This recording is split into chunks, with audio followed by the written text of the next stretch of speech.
Flight activity is up 9% month over month, 30% below 2019 levels. So they're still hitting the road.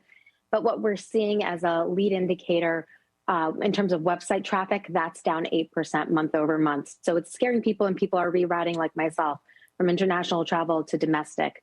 Domestic is about 10% below 2019 levels, but international is about 40% below.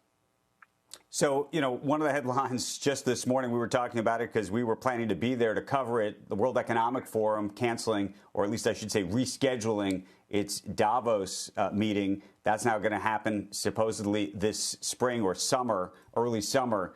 But isn't that an indication of where this all heads? Meaning, are we now pushing everything off? You think all international travel or a large majority gets pushed off another 3 months at this point?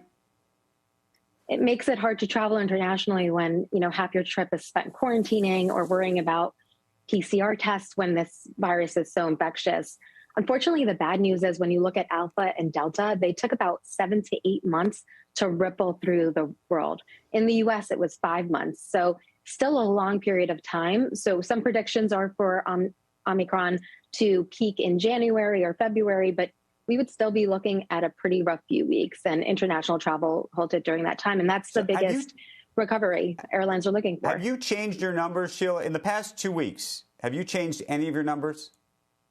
We have. We downgraded Love from buy to hold, mostly on cost pressures, actually.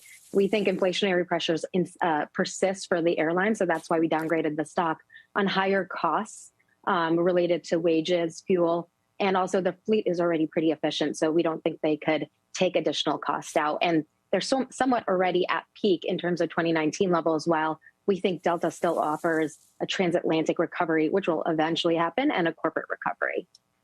But you're not taking down your numbers at all in terms of passenger capacity, in terms of what we're going to be seeing on the planes over the next 2 or 3 months as a result of this?